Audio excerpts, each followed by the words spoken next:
Well, we'll start the campaign trail now. But if that goes, I think that they was my age.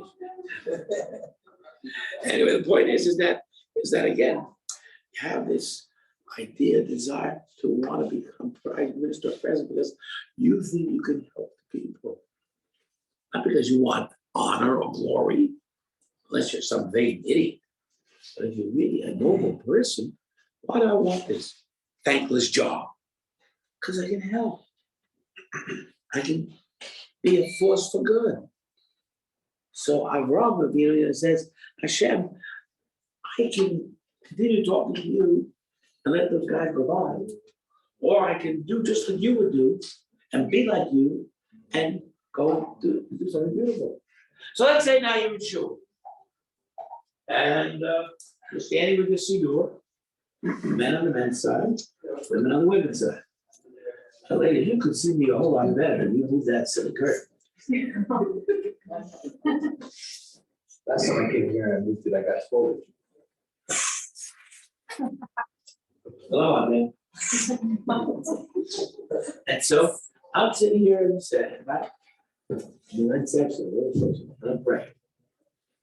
And all of a sudden, out of the corner of my eye, I see someone coming who's a total stranger. But me, I'm not a stranger. I go to shul all the time. I know everybody knows me. But this guy is a total stranger. No one knows him. He doesn't know anybody. And he didn't know where the bookshelf is for the siddur, for the parents. So unless you're out down, right? What should you do? You should interrupt your prayer. Say, God, one moment, and you want to help follow Jimmy. Give him the siddur, give him a prayer book, show him where it is, show him where the place is. Help out. In other words, for as much as it is being godly with God, it's also godly of being like God. This was a great teaching of what it means to emulate Hashem, to follow Hashem's ways, kindness, freedom. And so therefore, this is what Avraham Avinu was doing. So we're learning a whole lot of great lessons here. But let's see what else he learns. For number 4, he says, would you please take some water and wash your feet? Why did you wash the feet? Because the feet are filled with dust. They don't wear shoes over there. They didn't invent shoes, anything. They, Arabs at the time, had this desire to they used to worship the dust. Now, if you worship the dust becomes an idol. I don't know, even said, listen, I can't bring idols into my home. I don't allow statues in my home. I don't allow any forms of foreign worship in my home. It's a Jewish home. It's a Torah home. It's Hashem's home. So therefore, you can't bring in anything that's a foreign worship or against our religion. So of course, that brings me a question about television. So what form of television? Now, maybe when I was growing up, the shows were pretty benign, pretty simple, There was nice family shows like Father Knows Best or stuff like that. You maybe remember, right? Today, it's one crime scene after another, one murder after another. And of course, the women don't know how to wear clothes. They're having clothes they can't afford them now. And that's exactly what a television is. It's an idol. Why would you have such a piece of garbage in your home? Think of that. Well, I know homes got 3 of them. One in the bedroom, one in the living room, and one in the den. In case I miss a show. You think about it, and the news, that's really very, very bad. Half the news is false, off the top. The other half is again, this guy died, that guy got shot, this guy got shot. It was a wonderful person. Right? It was getting shot all over the place. And then if you really want to get more news, right? There was this crack up on the 405 and a smash up in the 101, and 10 cars were smashed up, and everybody's dead, and then so on and so on. So what do you got there? That's what they. Right there. Thank you. So obviously the question arises: you want to have that kind of dust in your home. So I suggest everyone to rethink it. Now, basically speaking, it really speaks to you in terms of trying to develop a Jewish home. So a Jewish home is identified. There's a mezuzah. Here's my bookshelf. Here's my candlelight for Shabbos. Here's all these other things that are becoming a Jewish home. So there's my kosher food, right? I've got a really beautiful kosher home. But I gotta do it. So I say to you, think. Now you might say to me, Rabbi, to be perfectly honest, I don't want any of that junk. I'm very selective. I don't like this one, or that one, or this station, that station, and that's all HBO, OBH, whatever it's called, right? I don't know, but I don't watch that. I just watch. There's a Jewish station over there. Again, you have to be really, really thinking about it and serious about it. Why say to yourself, my home, my personal domain should be private and holy to Hashem. My home should be mini shul. What is shul, my home? That's what I should do. And so we get the idea that Avraham Avinu has his limitations as to how much he will extend himself to his guests. Once in my life, I took a guest at the house. To the house. He was a fellow that supposedly had, I think he was a friend of a relative of mine, and he came in and said a few things that about his Christian religion, which I didn't favor. So I showed him the door. Yes, I have been rude, but then you know very well I have been very rude. Often, I'm a rude guy. Standing up for the integrity of what I do and what I believe in. Avraham Avinu does the same. I want to reach out to you. I would like to invite you to my home for Shabbat. But of course, problem is you live far away. Everybody remembers the story? Yes. Right? Yeah. Poor guy that took the car keys away, right? Point is that, by the way, that guy that took the car keys away from, right? And the reason that drove away that came from Shabbos, he studied, everybody studied the yeshiva. That went to yeshiva, right? So that's the idea of don't compromise yourself while you're extending yourself. Great lesson of Avraham Avinu. Go further. This whole story is a story of kindness. Recline beneath the tree. Give your guest somewhere to rest. If the guest needs some rest. I will fetch. What's I? Now, Avraham had at least 50 servants. What is I business? I want to do the mitzvah. I'm not that. I should give a servant the chance to do the mitzvah. It's my mitzvah. I want to do it. I want to imagine, let's say, someone told you that you have a mitzvah to circumcise your son. Mitzvah on your son, by the way, right? And we all know that. Abraham did it to Yitzchak. The mitzvah is not on the child. The child only 8 days old. Mitzvah is on the father. Mitzvah on the father. You want me to circumcise my son? Are you kidding? Are you kidding? Huh? I'm a little nervous, you know. The way it's done, oftentimes, if we do appoint a messenger, what's the messenger's name? A mother, correct? Is a messenger, shaliach. But oftentimes, what will be done is he will give you the knife, and you hold the knife in your hand, right? As you are about to appoint him as your messenger, so that it's as if you're getting as close as possible to the mitzvah. So now, we just came back from New York, where we had this beautiful celebration of the Torah dedication.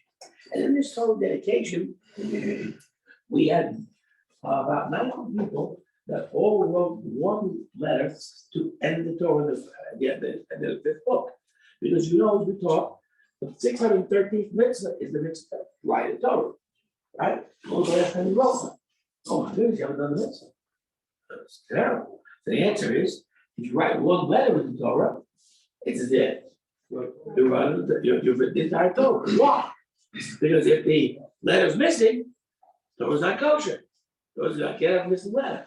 So now he's sitting down here with the scribe, and of course I look at mikveh first to purify myself, and then I get dressed and I come to the Torah, and we're sitting there, and he shows me this letter, and he gives me the quill, and I'm able to, on my own, fill in the letter. I just done the mitzvah right in the Torah. Wow, what an awesome opportunity.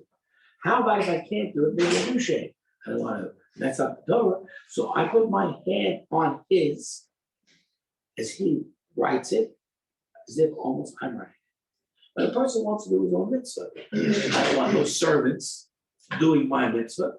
It's my mitzvah to cater to the guests. And I want to cater to them. Because catering to them is the mitzvah of doting on them, is the mitzvah of showing you the care of them.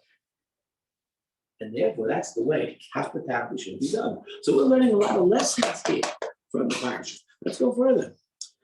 I'll fetch you some more bread and then go on. And as much as you passed your servant's way, they said, do so just as you have said. Go ahead and do it. Okay, well, we won't go away. We'll stay here and you give us the bread and what we want and the water. Avram hastened to the dead. What does hasten mean? Rush. What does rush mean? Zoom. Not just zoom on air, but zoom to the mitzvah. You don't do the mitzvah slowly. Guys standing there starving. Assuming he doesn't know the names. Guys starving. You'll say, I'll be right there. You run to him. You gotta help this guy. That's the mitzvah. Do it right. Right? We're learning the rules of hospitality over here. Now, then it says, Avram brought things to the tent. Who's in the tent? Sarah, his wife. Right? Hurry, he says her. Make 3 sales of meal, fine flour. Make cakes. Runs to the cattle, takes a calf, tender and good, and gives it to the youth who hurry to prepare it. He took cream and milk and the calf. Say that again. Did you do something wrong here? What happened over here? Cream, milk, and calf?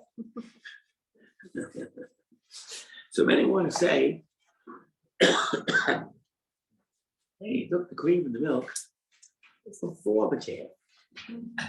So you can have a little dairy, wash your mouth out, 15 minutes later, have some meat. There's a lesson to learn. In terms of giving your food to the guests, give them kosher food. So it's kosher. Kosher is you go by the store, a kosher store. Then you go to a kosher store, which is under proper supervision, I mean, RCC or the OU, that's fine. But if you go to Ralph's or Trader Joe's, you gotta check every item for insignia to make sure that it's properly kosher, right? And this is also a hallmark of a Jewish home. And so he runs there, gets all the stuff, and has everything prepared, placed before them. As he places it before them, he's actually like, oh, here it is, place right before you. So to speak. Then he stands over them. He stands over them. Yeah. He makes sure they eat. Right? Maybe you're too shy. Guests are shy sometimes. You know, they eat it up. Finish the plate. There's more there. There's more where it's coming from. And this is the way you do the mitzvah of the Zerchit. So we've got 2 beautiful godlike kindnesses going on. Visiting the sick, hospitality to the guests. what we've got here is a real great story of how to be a kind human being, how to go in God's ways and perform the mitzvah. But that's the beauty of the stories of the early times. The stories are there to teach us lessons that eventually are practicing mitzvahs. The lessons are how to do mitzvahs. That's the beauty of the story. Read the story in depth. And so they said to him, verse 9, who's they? The angels, right? The angels say to Avram, where's Sarah, your wife? I say it in that tone because it really is not a proper thing to say. Don't answer them where your wife is. That's not singular. That's not mine. Hey, where's your wife?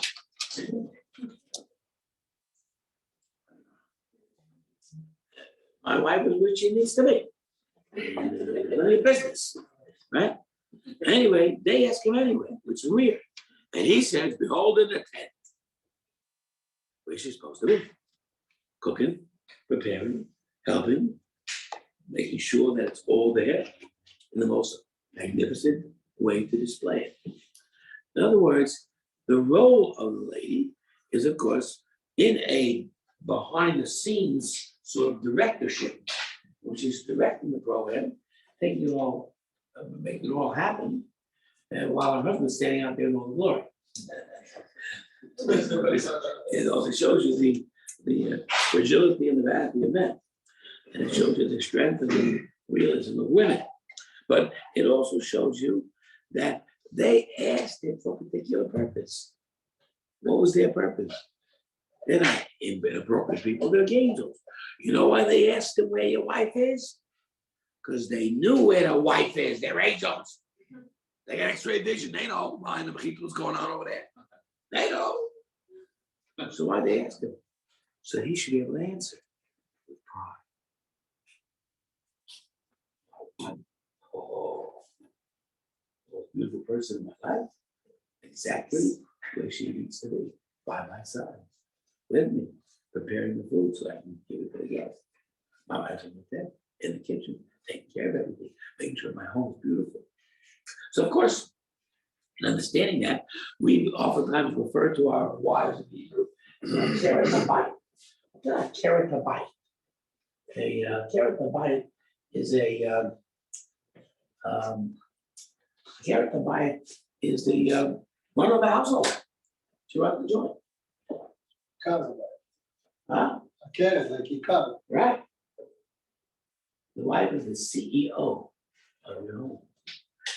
Many Talmudists in the time of the Talmud used to call their wives my bayit, my home. It's my home what to do.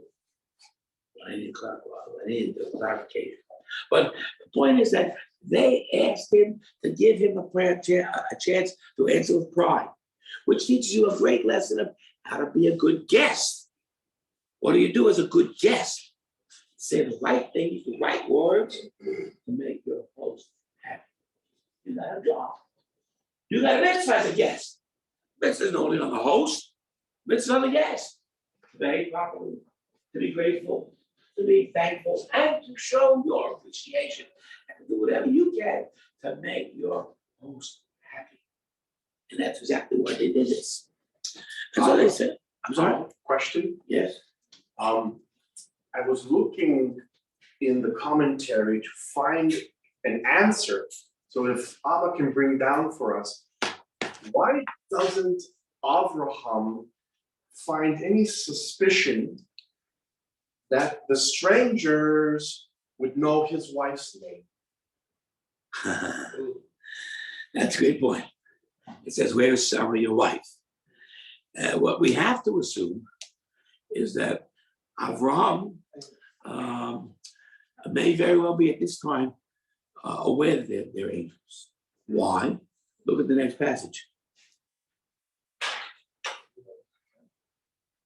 The next passage says, we're coming back next year, and Sarah, your wife, will have a son. Now, how can you predict that unless you are angels? So Avraham's getting the idea that he's got special people in. And particularly when they say, who is, how is, where is Sarah, your wife? It's astounding that Sarah understood that. I have a question. Yes, So at the outset of the statement, it says they said to him. correct. So then the next line down, it says, and he said, I will surely return to you. So who's the he or the I? Well, the I is Avram. They said to him, they're talking to Avram. Right? Who's the I? He said, okay, I, that same guy, he